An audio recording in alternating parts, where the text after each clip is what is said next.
Bonsoir et bienvenue à la bibliothèque des rêves.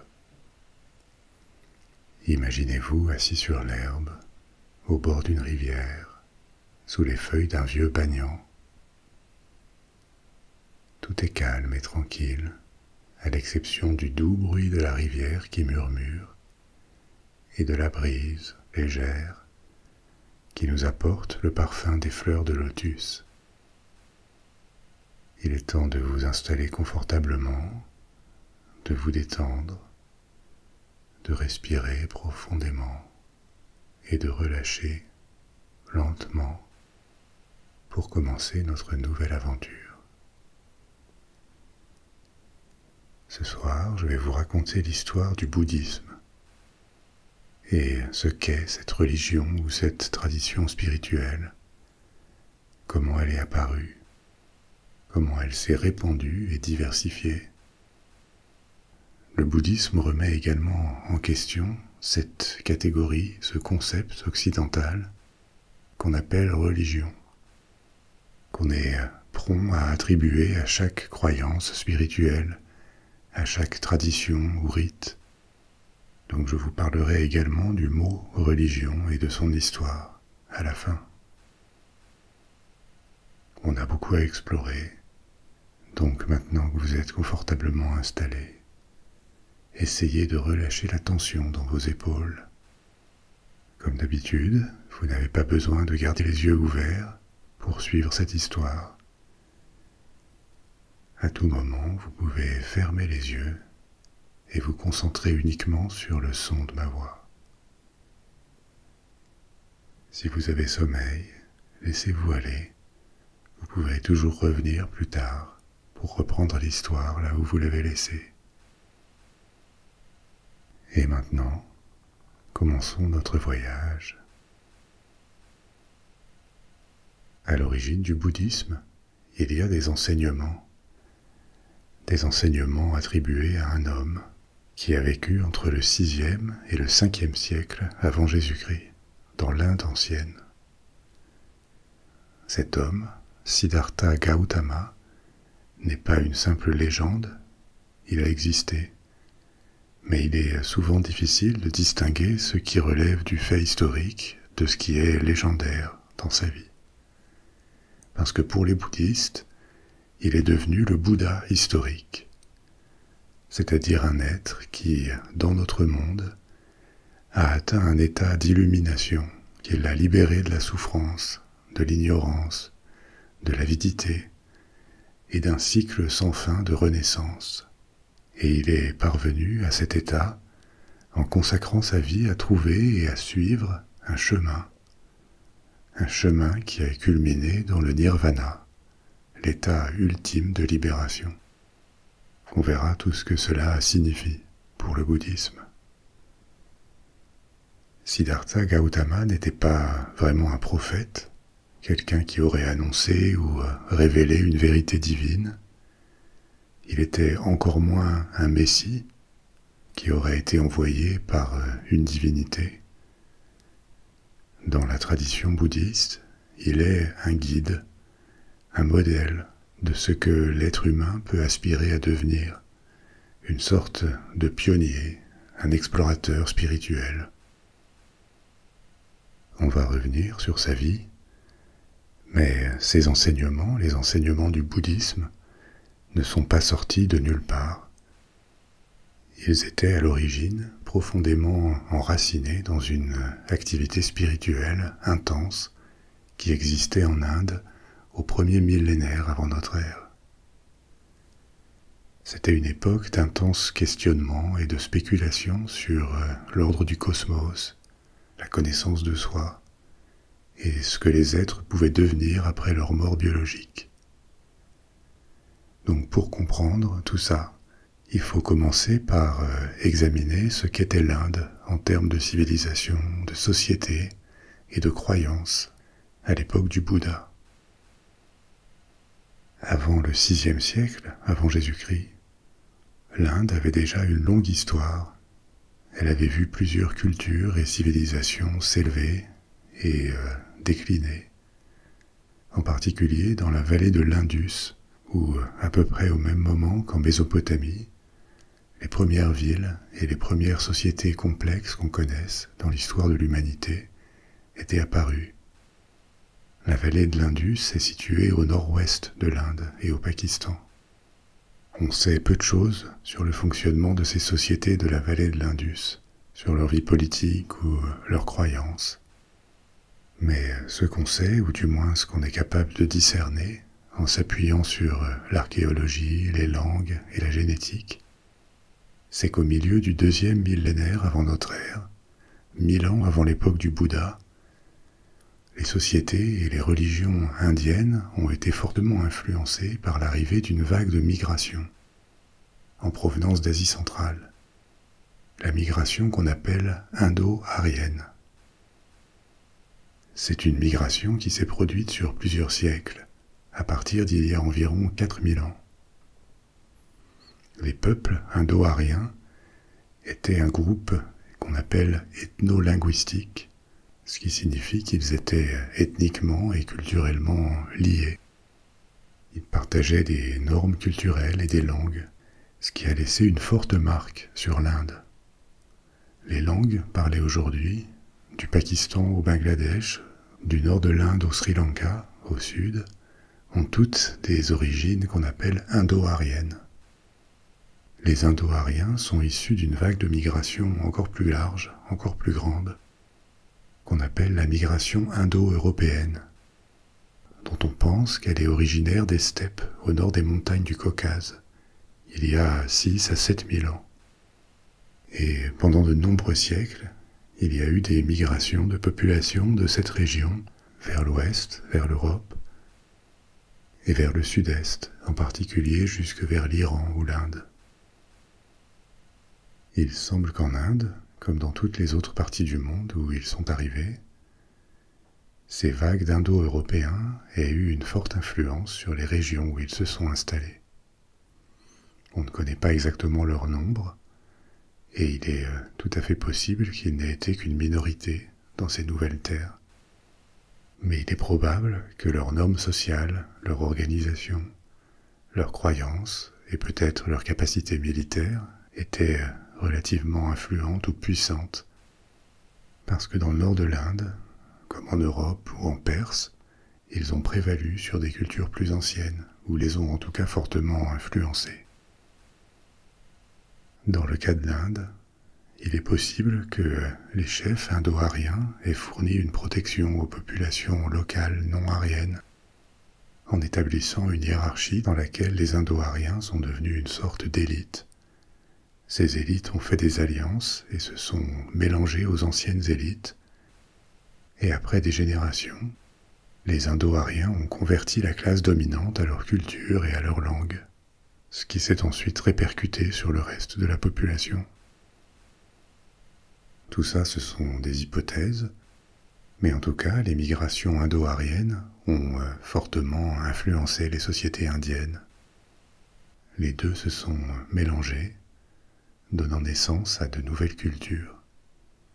Par exemple, le sanskrit, la langue qui est aussi la langue sacrée de l'hindouisme et de nombreux textes historiques du bouddhisme, est une langue indo-aryenne, et reflétant son influence, elle a servi de langue internationale, de langue de liaison, dans l'Asie du Sud ancienne et médiévale, un peu comme le latin à l'époque de Rome et du Moyen Âge. Au milieu du 2e millénaire avant Jésus-Christ, ces nouveaux royaumes indo-aryens qui étaient apparus en Inde, en particulier dans le nord-ouest de l'Inde, avaient développé une culture qui avait des traits spécifiques. Pour en prendre juste un exemple, on pourrait mentionner le système de castes. Il y avait des prêtres, des brahmanes, des guerriers et des nobles, des gens du peuple et des serviteurs. Ce système qui place les individus dans une caste, dépendant essentiellement de leur naissance, a des racines très anciennes en Inde. Il est apparu pour la première fois au 2e millénaire avant notre ère, et même s'il a été officiellement aboli au XXe siècle, on n'élimine pas rapidement un phénomène aussi profondément enraciné, ce qui fait qu'il a toujours des influences dans la société indienne moderne. Un autre trait propre à ces sociétés indo-aryennes, c'est que les croyances et les pratiques religieuses qui y dominaient étaient basées sur un ensemble de textes appelés les Védas. Les Védas sont aujourd'hui les écritures les plus anciennes de l'hindouisme, qui est la religion dominante en Inde par le nombre de croyants.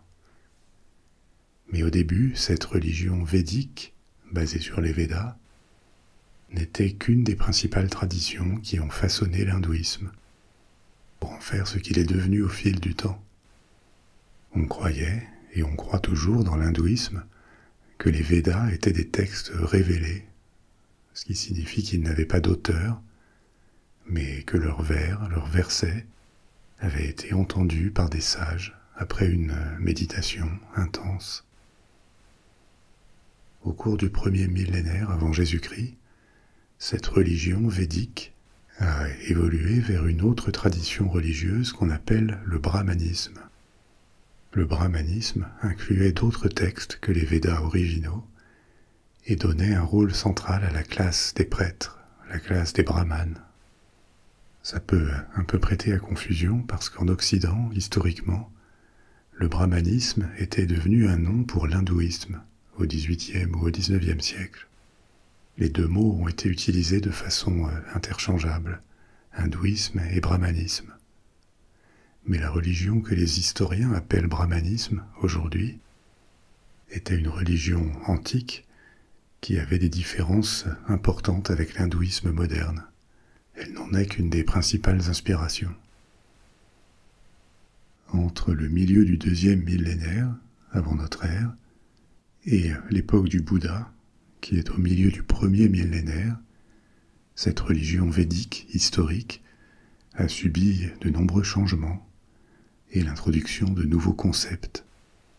Par exemple, les premiers textes, les premiers Védas, mentionnaient une croyance en une vie après la mort, un lieu ou une autre dimension où les gens, ou alors leur esprit ou leurs âmes, allaient après leur vie terrestre. Une croyance très répandue dans les sociétés antiques du Moyen-Orient et de la Méditerranée.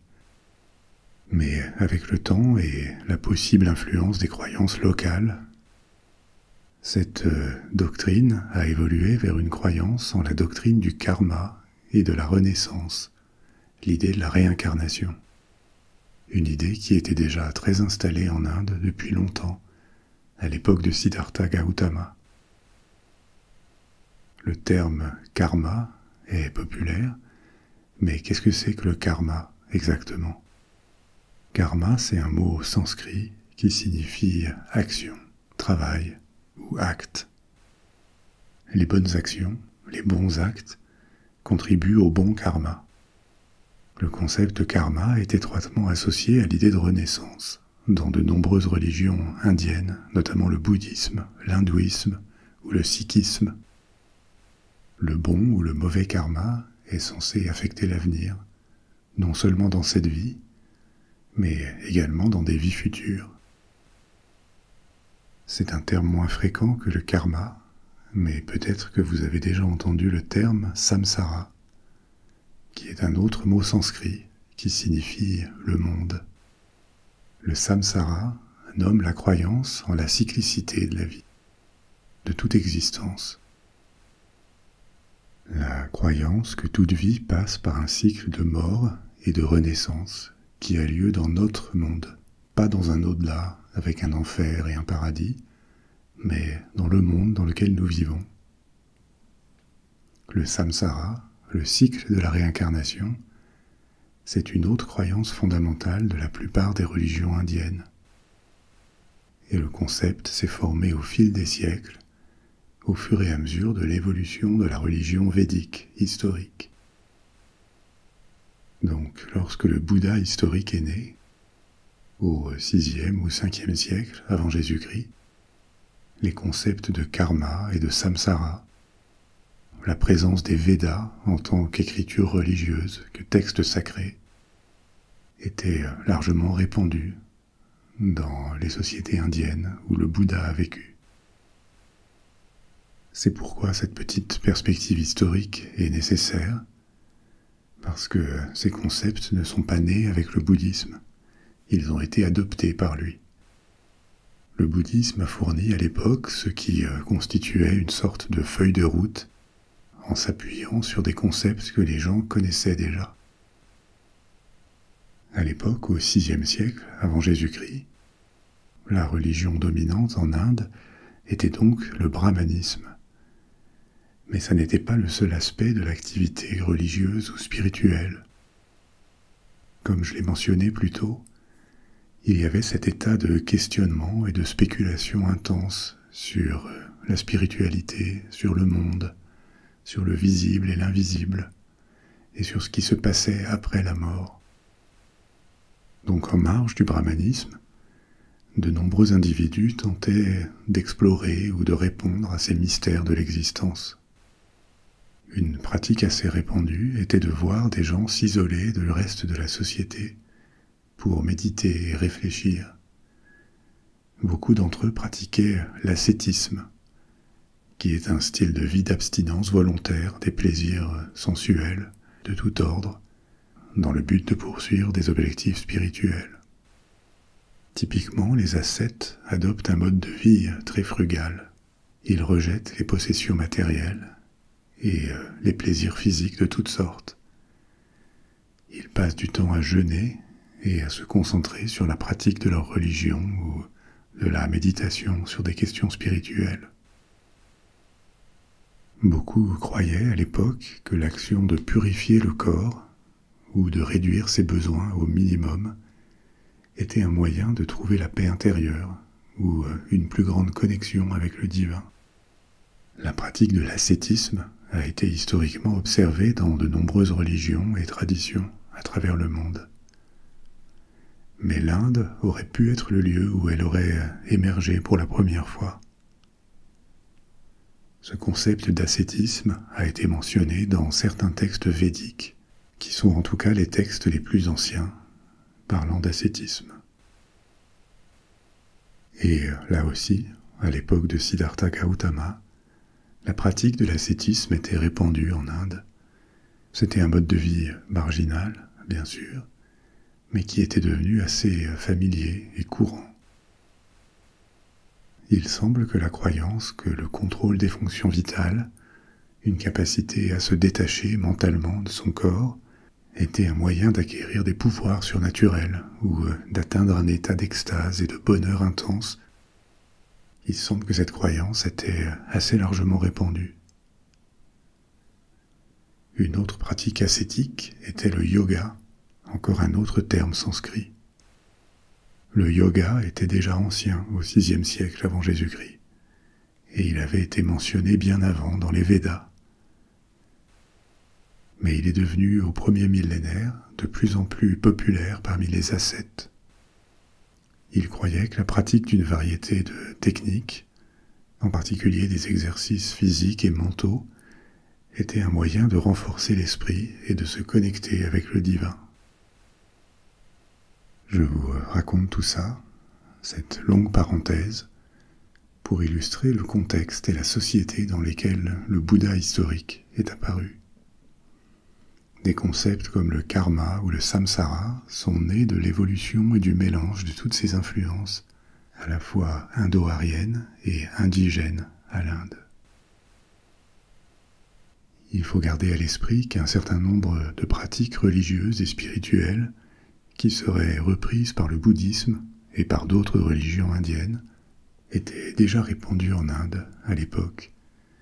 Et c'était aussi une époque de ferveur spirituelle, on pourrait dire, probablement beaucoup plus en Inde à l'époque que dans d'autres parties du monde, comme le monde méditerranéen ou la Chine.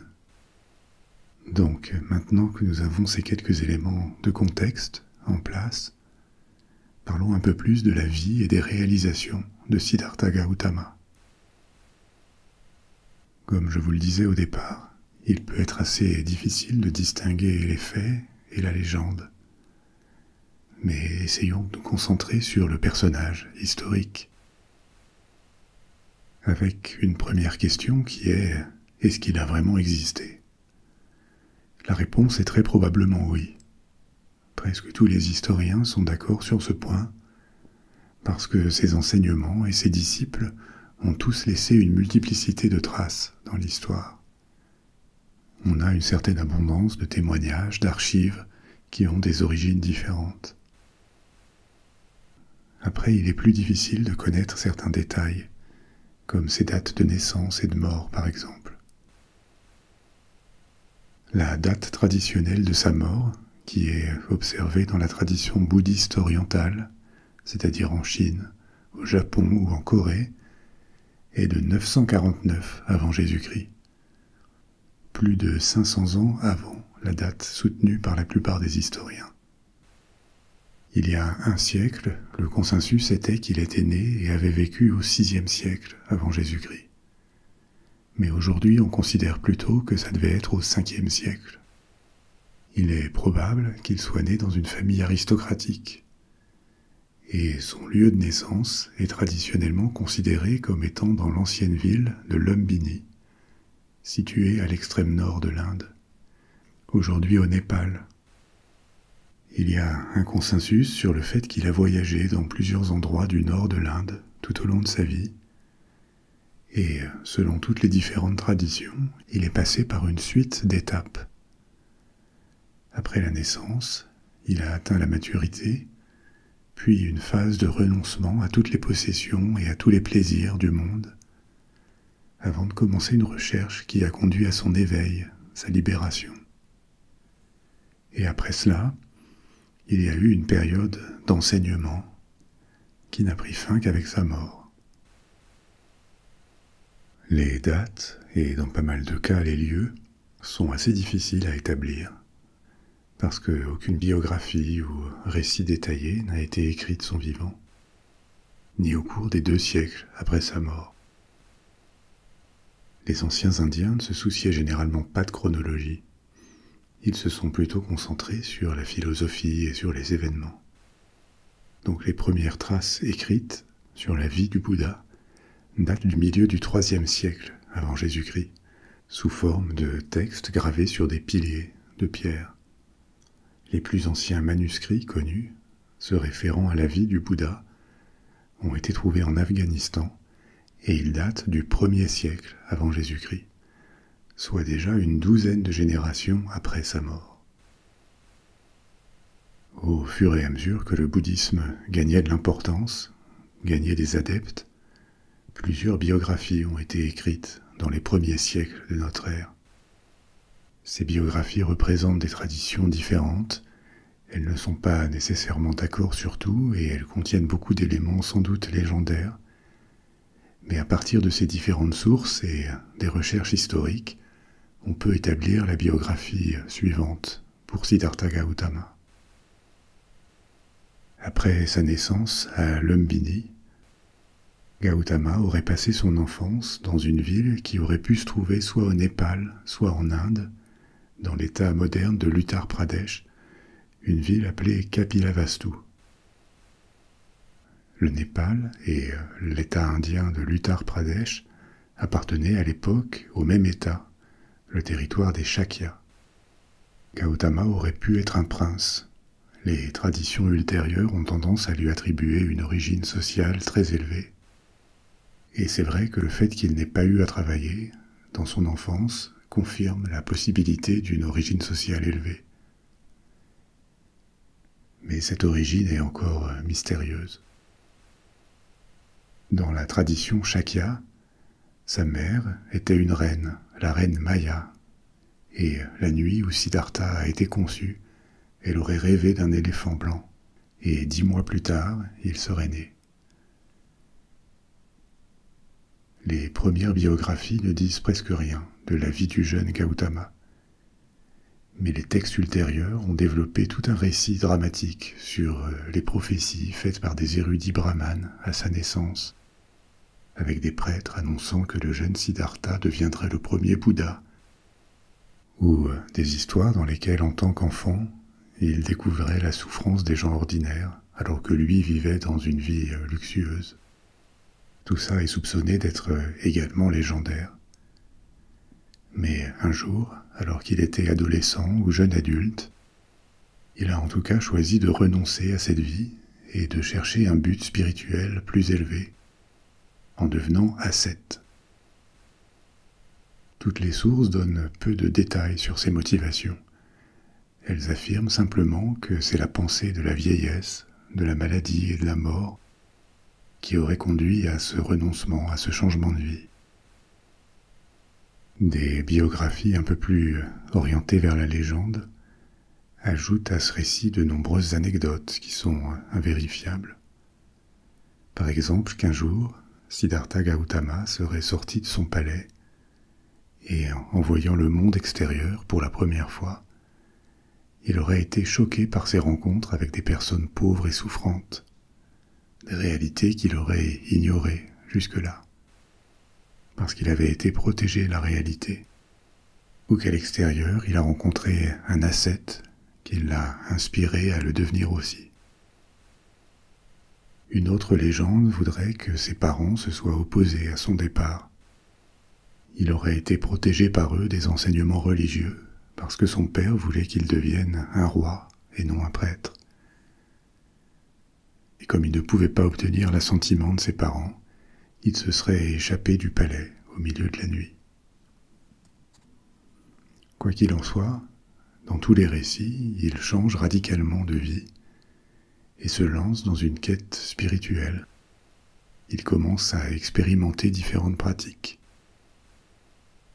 Tout d'abord, il se serait essayé à la méditation ascétique et aurait rapidement excellé dans ces techniques, mais sans pour autant en tirer autant de satisfaction qu'il l'espérait,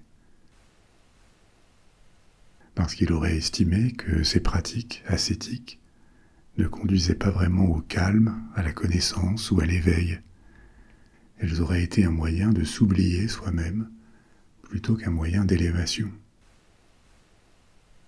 En réaction à cette déception sur la méditation ascétique, il serait entré dans une phase d'ascétisme extrême, en réduisant drastiquement sa consommation de nourriture et en s'imposant des formes de contrôle de sa respiration. Des textes rapportent qu'il serait devenu si maigre, si émacié, que ses os étaient visibles à travers sa peau.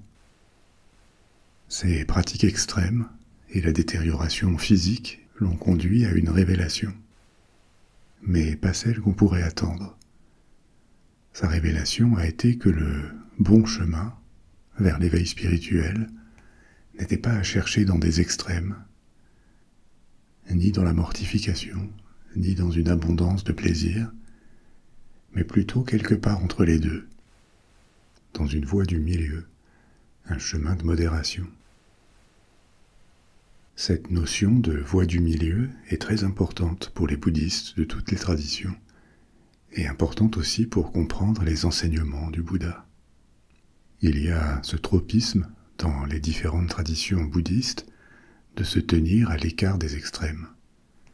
Pas d'ascétisme exagéré, qui est considéré comme une quête insensée de la perfection, qui pourrait aussi bien être inspiré par l'égoïsme ou le masochisme, et d'autre part, pas d'indulgence envers les plaisirs physiques sensuels, qui nous éloignent aussi de la quête de l'éveil.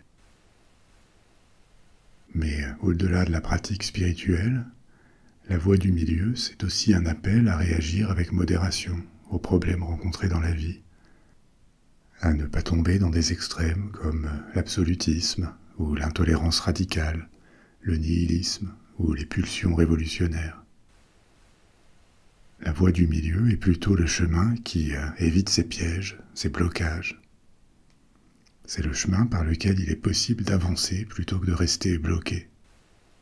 Et donc c'est ainsi qu'après cette découverte, Siddhartha Gautama aurait abandonné l'ascétisme extrême et réorienté ses recherches. Cette voie médiane, c'était la découverte d'un chemin, mais pas de la destination à laquelle ce chemin allait conduire. Donc il était temps pour lui de suivre cette pratique, ce chemin, et pour ce faire, il aurait décidé de s'asseoir et de méditer, déterminé à ne pas se relever avant d'avoir atteint un éveil complet. La légende veut qu'il se soit assis sous un arbre sacré, un figuier indien, situé dans l'état moderne du Bihar. Et c'est là qu'il aurait pratiqué une longue méditation appelée dhyana. La dhyana, c'est une forme d'entraînement de l'esprit, une façon de rediriger l'esprit pour l'éloigner des réponses automatiques aux sens, pour le dégager des distractions, afin qu'il puisse appréhender l'univers, le monde tel qu'il est, réellement. Et c'est cette dhyana, cette méditation, après un long moment, qui lui aurait permis de s'éveiller, c'est-à-dire de voir clairement la vraie nature de la réalité. Et Gautama serait ainsi devenu un Bouddha éveillé, contrairement à la plupart des gens qui sont endormis à la vraie réalité, à la vraie nature du monde. Avec ce réveil, il aurait atteint la libération, aussi appelée nirvana. Le nirvana, un autre mot sanskrit, est parfois compris en Occident comme un état de satisfaction pleine et paisible, mais ça n'est pas exactement ça. Le nirvana, c'est un état de bonheur suprême, oui, et de liberté, mais c'est aussi une libération des attachements à tout ce qui est sentimental, aux gens, aux possessions, à l'ego, à la douleur. Cette libération met fin au samsara, au cycle des renaissances qui nous fait revenir. Donc le nirvana, c'est une issue, la seule issue possible à cette répétition éternelle et à la souffrance qui l'accompagne. Le concept de nirvana, d'ailleurs, n'existe pas seulement dans le bouddhisme, il existe aussi dans d'autres religions, y compris dans l'hindouisme. Là encore, les traditions sur ce séjour crucial, sous l'arbre, racontent différents épisodes qui se seraient déroulés lors de la grande méditation du futur Bouddha. On dit que pour empêcher le nirvana du Bouddha, un démon appelé Mara, qui régnait sur les désirs et ne voulait pas que cette voie soit révélée à l'humanité, aurait essayé de le tenter. Mara aurait envoyé premièrement des femmes magnifiques pour séduire le futur Bouddha, puis des armées de monstres pour l'effrayer. Mais selon la légende, Gautama serait resté imperturbable, fermement ancré dans sa quête, ce qui lui aurait permis de repousser ses attaques. Après cet éveil, moment crucial dans l'expérience du Bouddha, Gautama se serait remis à voyager dans les plaines inférieures du Gange, à l'est, en enseignant et en construisant une communauté religieuse. Ces enseignements comprenaient la voie du milieu, cette voie entre les extrêmes, l'entraînement de l'esprit, la dhyana, et les pratiques de méditation, comme moyen d'imiter son expérience et d'atteindre l'état de Bouddha. Ce titre de Bouddha, qui signifie illuminé ou éveillé, n'est apparu que quelques siècles après sa mort. Mais un autre aspect important, politiquement et socialement, de cet enseignement initial du Bouddha, c'est qu'il critiquait le système des castes et les pratiques des prêtres, la caste des brahmanes. Comme on vient de le voir, il n'y avait rien sur le chemin du Bouddha vers le nirvana qui dépendait de la famille, de la naissance, du statut social ou de l'adoration de dieux particuliers. Le nouveau mouvement religieux qui a émergé à l'époque autour de lui, au 5e siècle avant Jésus-Christ, c'était une religion sans Dieu. Ou en tout cas, s'il pouvait exister des dieux et des entités surnaturelles, le chemin de l'éveil, de l'illumination et de la libération ne dépendait pas d'eux. Et cette conception s'est évidemment heurtée à l'ordre social qui dominait à l'époque en Inde. Au 5e siècle avant Jésus-Christ, le bouddhisme n'était encore qu'un tout petit mouvement, ce qu'on appellerait une secte. Mais pourtant, sa doctrine aurait pu être considérée comme une menace pour le système des castes dominé par les brahmanes. d'autant plus qu'elle était séduisante pour les classes populaires. Dans le brahmanisme, il y avait un panthéon de dieux, dont beaucoup continuent à être vénérés dans l'hindouisme. Et dans cette religion, le chemin pour gagner des faveurs dans cette vie et dans les vies futures était d'adorer ces dieux. Et les moyens de les adorer ne passaient que par la caste des brahmanes, ce qui créait ainsi un lien intrinsèque entre la religion, l'ordre social et la politique, dominé par la caste brahmane. Même si le bouddhisme ne s'attaquait pas directement à tout ça, il venait perturber l'ordre social. Les contextes évidemment sont très différents, mais il y avait peut-être quelque chose de ce modèle dans le succès du christianisme originel au sein de l'Empire romain et au-delà. Comme ce bouddhisme originel, c'était une religion ouverte à tous, qui promettait un chemin vers le salut sans distinction d'origine sociale ou de richesse. Une promesse d'alléger, de supprimer ou de compenser la souffrance des pauvres. Un système aussi qui proclamait l'égalité entre tous les hommes. Quelque chose de très séduisant pour les couches moins favorisées de la population. Et comme le christianisme à ses débuts, le bouddhisme a commencé à se répandre, à gagner des adeptes, au départ lentement, en Inde.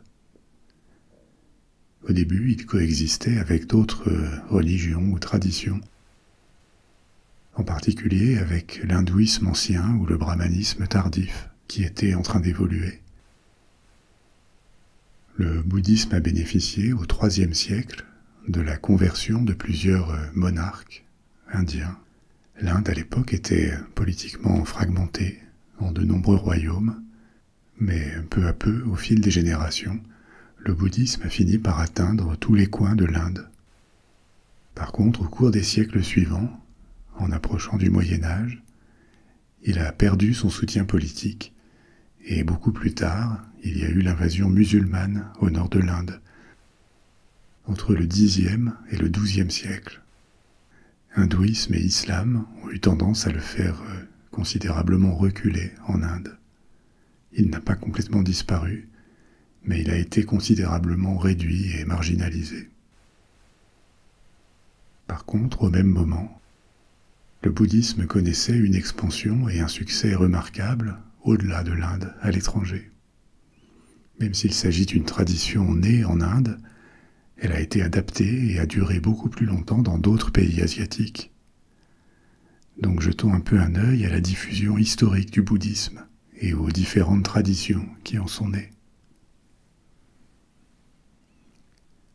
Historiquement, le cœur du bouddhisme était dans la vallée du Gange, au nord-est de l'Inde.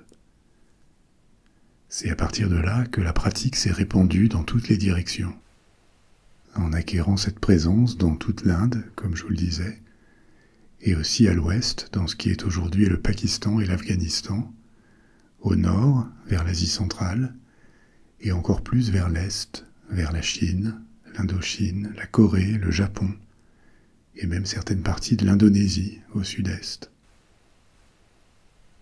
Avec cette diffusion internationale, le bouddhisme a aussi connu une diversification des écoles de pensée et des croyances, même si elles ont toutes gardé les mêmes concepts de base. À l'époque du Moyen Âge européen, le bouddhisme avait déjà été presque entièrement éliminé en Inde, mais il est resté implanté au Sri Lanka, au sud. Il y a aussi des régions où il n'a duré que quelques siècles. Ça a été le cas dans l'ouest de l'Asie centrale et au Pakistan, où l'expansion du bouddhisme a rencontré l'empire d'Alexandre le Grand. Quand Alexandre le Grand a conquis l'empire perse, il s'est produit à l'est de son empire ce qu'on appelle un syncrétisme culturel, une synthèse qui s'appelle le gréco-bouddhisme. Dans cette région, il y a eu des royaumes dirigés par les Grecs après l'effondrement de l'empire d'Alexandre, qui comprenaient des régions bouddhistes et des populations bouddhistes. C'est aussi dans cette région que les premières statues du Bouddha ont été fabriquées. Et on voit qu'elles ont une influence grecque distinctive. Au IIIe siècle avant Jésus-Christ, pendant une courte période, une grande partie de l'Inde a été unifiée sous un seul empire, et son dirigeant était l'empereur Ashoka, qui a promu le bouddhisme, y compris au-delà de ses frontières, en envoyant des moines bouddhistes à l'étranger, en particulier en Asie centrale. Son empire s'est étendu du Bangladesh à l'est jusqu'à l'Afghanistan à l'ouest. Et c'est pourquoi, même si la présence bouddhiste en Asie centrale a presque disparu, cette partie du monde possède certaines des statues et des monuments bouddhistes les plus anciens.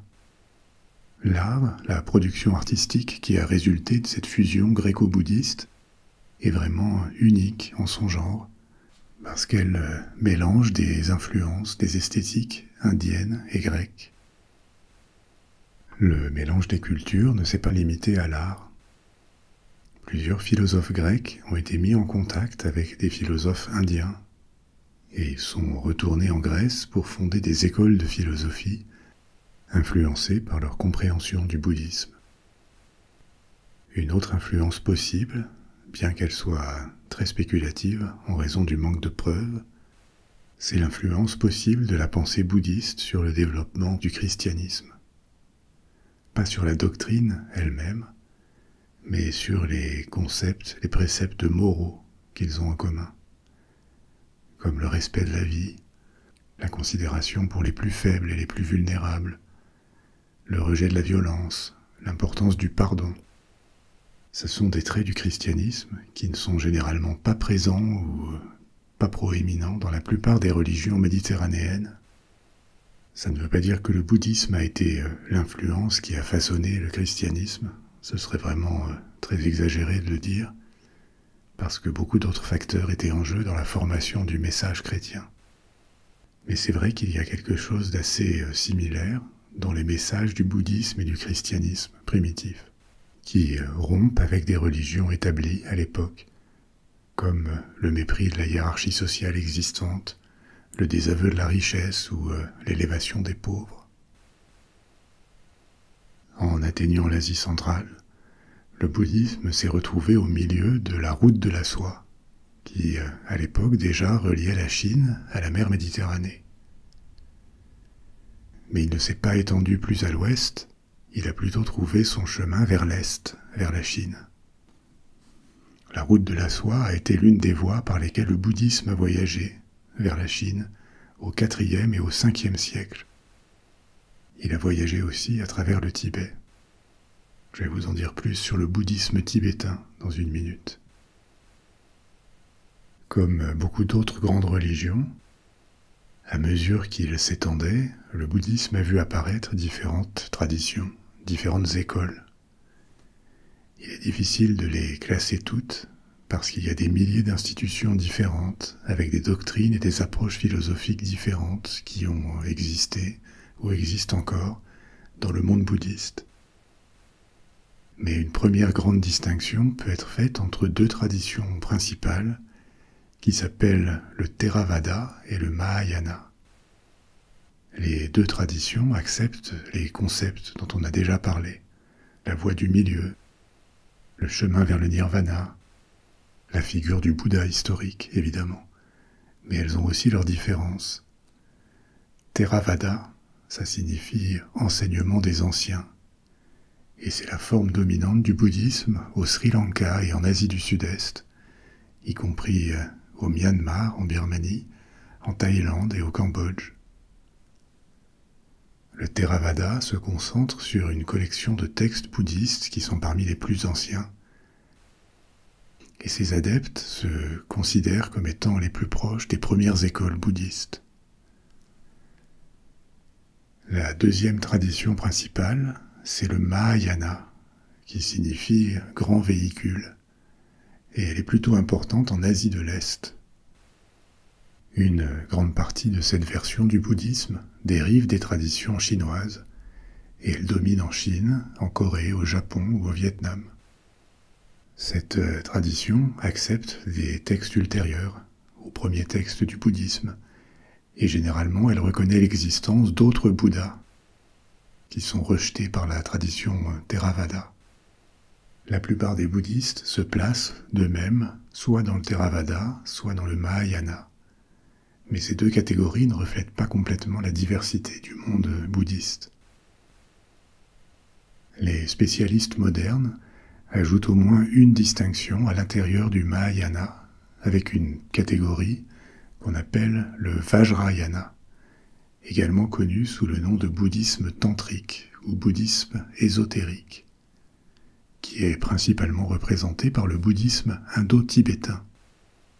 C'est une variation qui est particulièrement importante dans la région de l'Himalaya, y compris au Tibet ou au Bhoutan, et aussi en Mongolie, au nord.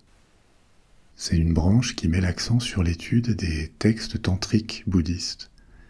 Et pour beaucoup d'occidentaux, c'est aussi le visage dominant du bouddhisme, parce que tout le monde connaît le bouddhisme tibétain par l'intermédiaire du Dalai Lama. Qu'est-ce que ça signifie, tantrique ? Depuis le XXe siècle, c'est un terme qui est devenu assez trompeur en Occident, parce que beaucoup de gens l'associent maintenant au sexe. Dans la culture populaire aux États-Unis ou en Europe, il a été présenté par des occultistes occidentaux comme une sorte de pratique ésotérique et sexuelle. Mais ça n'est pas vraiment ce que signifie le tantra. Pour les bouddhistes, les tantras sont des textes qui décrivent les points de vue et les pratiques de leur système religieux, énonçant ce qu'il faut croire et quelles pratiques, quelles méthodes, quels exercices et techniques suivre. Ça va des exercices de yoga aux techniques de méditation, en passant par l'utilisation de mantras. Mantra, c'est un autre terme dans le bouddhisme, et le terme mantra signifie un mot, une syllabe ou un groupe de mots, ou simplement un son qu'on répète pendant la méditation, et qui est considéré par les pratiquants comme ayant des pouvoirs religieux ou magiques. C'est également une tradition ancienne qui est apparue bien avant le bouddhisme. Les premiers mantras ont été composés en sanskrit védique, la langue des Védas, ces textes du 2e millénaire avant Jésus-Christ dont on a parlé au départ. Le tantra et les mantras sont un peu liés parce que les pratiquants du tantra considèrent les mantras comme des formules sacrées qui s'activent lorsqu'elles sont récitées. Les mantras peuvent être très simples, parfois aussi simples qu'un son. La syllabe « Om », par exemple, est un mantra. C'est une sorte de son que beaucoup d'occidentaux associent à la méditation. Mais dans certaines traditions hindoues et bouddhistes, Om est le premier son, le son originel qui serait apparu sur Terre. La syllabe Om, écrite en sanskrit, c'est un symbole très célèbre, souvent retenu comme symbole de l'hindouisme. Et même si c'est un mantra très court, il peut être utilisé dans des phrases mélodiques entières qui sont censées guider la perception, révéler, calmer. Donc, comme vous pouvez le constater, malgré les stéréotypes culturels, les tantras bouddhistes ou hindouistes ne sont pas une sorte de mélange entre le yoga et le sexe. C'est une gamme de pratiques ésotériques et spirituelles. Et justement, le bouddhisme tibétain, en plus d'être basé sur la tradition du Mahayana, met aussi l'accent sur l'étude des tantras. C'est un des éléments principaux qui en font une catégorie à part. Je vous disais que la Chine avait été également un centre important de propagation du bouddhisme, parce que c'est à partir de la Chine que le bouddhisme a poursuivi son expansion, vers la Corée, le Japon ou le Vietnam. Les canons du bouddhisme chinois ont été écrits en chinois classique, et la Chine a été le lieu où de nouvelles traditions, de nouvelles pratiques sont apparues. Une des plus célèbres, et qui a eu le plus de succès, c'est le bouddhisme Chan, qui s'est répandu à l'étranger et qu'on connaît maintenant plutôt sous son nom japonais, le bouddhisme zen. Le zen puise à différentes sources de la tradition Mahayana, et pour l'essentiel, c'est une réaction contre l'importance de l'apprentissage des textes et de la doctrine. Au lieu de se concentrer sur l'étude des textes, le zen met l'accent sur la compréhension et la pratique, plus directe, y compris la pratique de la méditation, qui doit permettre la maîtrise de soi, la compréhension de la nature de l'esprit et de la nature des choses, et aussi comment il faut mettre à profit dans la vie quotidienne cette compréhension pour aider les autres et permettre une société plus harmonieuse. Donc il y a une dimension sociale dans cette école zen, ou Chan. Et ça n'est pas par hasard, cette école a été influencée par la philosophie taoïste, qui avait une grande influence en Chine à l'époque. Une autre différence entre ces diverses traditions, qu'on considère simplement deux grandes traditions, Theravada et Mahayana, ou alors, si on va plus en détail pour en inclure d'autres, une autre grande différence entre ces différentes traditions est que chacune reconnaît un nombre différent de Bouddhas. Le terme Bouddha fait généralement référence à Siddhartha Gautama. Quand on parle du Bouddha, généralement c'est lui. Mais Bouddha, c'est un titre qui est attribué à tous les êtres qui sont devenus pleinement éveillés. Donc il pourrait y avoir plusieurs Bouddhas. Dans la tradition Theravada, il y aurait 29 Bouddhas différents, dont 27 qui étaient antérieurs à Gautama. 27 auraient existé avant que Siddhartha Gautama diffuse son enseignement. Gautama lui-même donc serait le numéro 28, et il y a un futur 29e Bouddha qui est prophétisé. Les bouddhistes Mahayana vénèrent de nombreux Bouddhas qui ne sont pas inclus dans les traditions Theravada. Dans le bouddhisme Vajrayana, ou le bouddhisme tibétain, il y a encore d'autres Bouddhas, y compris des femmes. La femme Bouddha la plus célèbre, c'est Tara, qui est assez célèbre dans le monde Mahayana aussi, où elle est considérée non pas comme Bouddha, mais comme Bodhisattva, c'est-à-dire pas encore un Bouddha, mais une personne qui est sur le chemin de la bouddhéité. Dans le bouddhisme tibétain, elle est un Bouddha à part entière, et presque une divinité même. Une divinité vénérée comme celle qui guide les étudiants dans le développement de certaines qualités, comme la compassion. Il y a aussi une grande variété dans les représentations du Bouddha, en particulier dans les statues, qui ont toutes des significations et des origines historiques différentes. Sans doute que la moins sérieuse de ces représentations, que vous connaissez sans doute, c'est celle d'un gros Bouddha, rieur, hilar. Ce qui est un peu paradoxal parce qu'il ne semble pas vraiment incarner les vertus de la retenue, du détachement, ou la voie du milieu. En réalité, cette version du Bouddha est typiquement chinoise, pas indienne, et elle serait apparue vers le Xe siècle. Mais contrairement à ce qui est souvent cru, ça n'est pas une représentation du Bouddha. Il s'agit plutôt d'un moine bouddhiste chinois, appelé Budai, qui, selon la légende, aurait été très heureux, excentrique, et généralement un personnage sympathique. C'est devenu un personnage célèbre dans des contes populaires en Chine. Et comme la figure était attachante, elle s'est répandue depuis la Chine, et elle est aussi devenue populaire dans des pays bouddhistes voisins, comme le Japon et la Corée.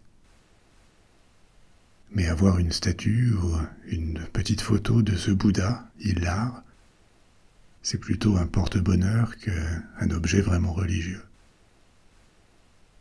Les statues de Gautama, le Bouddha historique, le montrent généralement plus maigre, et il y a des codes qui sont intégrés à ces représentations.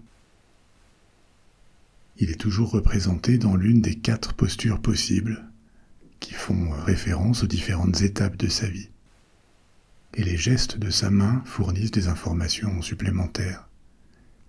Donc il y a 4 postures, allongé, assis, debout et plus rarement en marche. Le Bouddha couché évoque la dernière étape de la vie terrestre avant d'atteindre le nirvana. et il représente cette élévation à l'état d'éveil.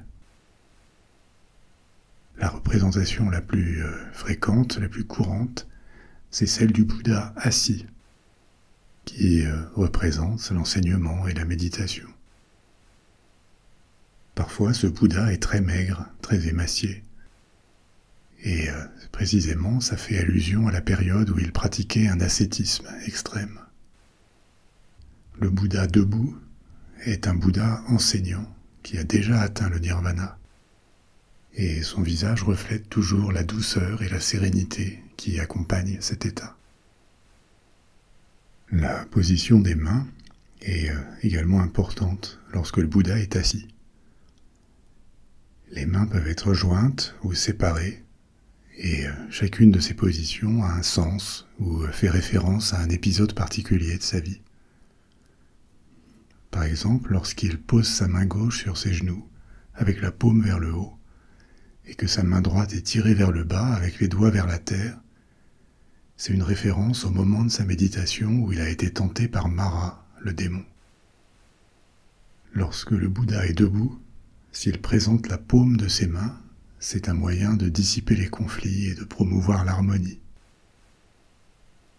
Il y aurait encore beaucoup de choses à dire sur le bouddhisme, mais avant de conclure ce petit tour d'horizon, il est aussi intéressant d'essayer de répondre à cette question: qu'est-ce que le bouddhisme exactement? Est-ce que c'est une religion, une tradition philosophique ou spirituelle, ou une façon de voir la vie? Le problème pour le définir, avec les mots qui nous sont familiers, c'est que le concept de religion, c'est un concept principalement occidental. Historiquement, c'est un terme qui est très pratique pour décrire des systèmes de croyances, des visions du monde, des textes, des rituels, des organisations et des valeurs morales. Mais ce besoin ou cette tentation de catégoriser des systèmes de croyances comme des religions différentes qui forment un tout cohérent, ça n'est pas quelque chose qui est universellement compris ou pratiqué. En dehors des langues occidentales, très souvent, il n'y a pas de traduction directe du mot religion. Ce mot religion est issu du latin religio, et il est apparu dans l'ancien français et l'anglo-normand au Moyen-Âge. Son sens original, en latin, lorsqu'il est apparu au début dans les langues européennes, était un peu différent de son sens moderne. Religio, ça dénotait le respect de ce qui est juste, de ce qui est sacré, et la déférence envers les dieux. Mais après que le christianisme ait remplacé les dieux romains, le polythéisme romain, le terme de religio est devenu la vénération pour un Dieu unique. Et dans ce sens original, la religion n'est pas un système de croyance, c'est quelque chose qu'on a ou qu'on n'a pas. Le terme n'était pas utilisé au pluriel au départ. Les religions au pluriel sont apparues beaucoup plus tard, en français ou en anglais, notamment au XVIIe siècle, après la réforme protestante.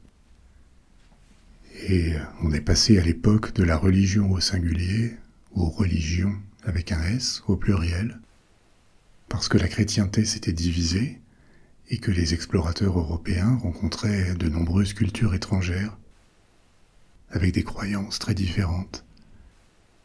Ce qui soulignait que les croyances d'une personne n'étaient qu'une composante parmi d'autres de son identité et de sa culture.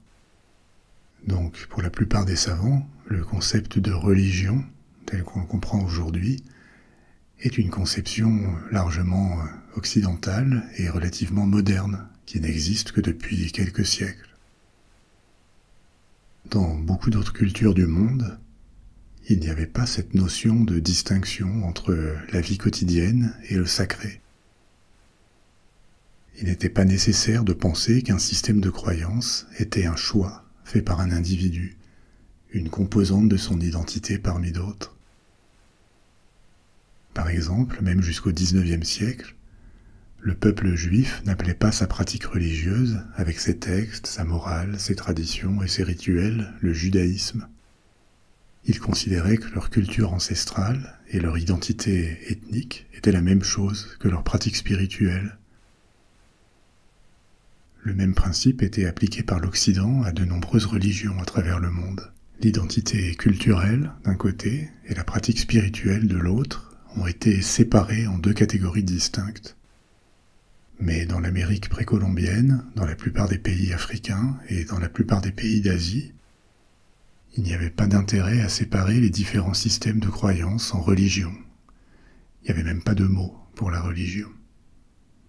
Par exemple, les Japonais ont découvert le mot et le concept de religion au milieu du XIXe siècle, lorsqu'ils ont été forcés par des Occidentaux à signer des traités qui exigeaient, entre autres, la liberté de religion. Mais jusqu'à présent, l'idée que la religion puisse être quelque chose de facultatif, ou qu'ils aient eux-mêmes une religion, était complètement étrangère aux Japonais de l'époque.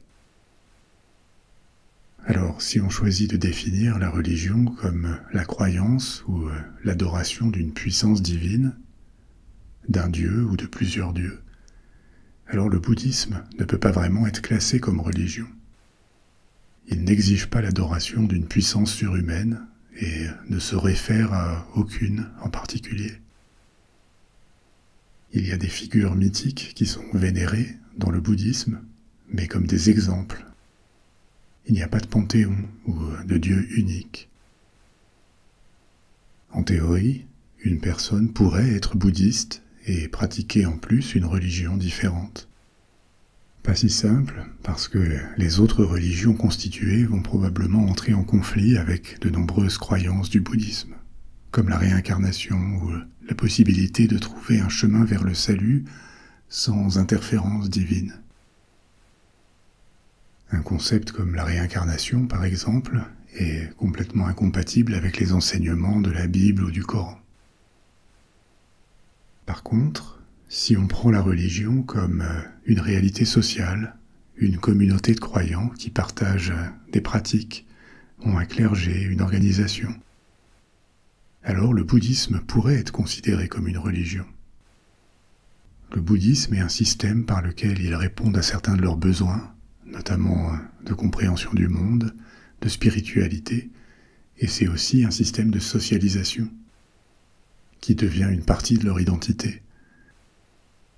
Donc si on considère les religions comme des constructions sociales, le bouddhisme peut être une religion.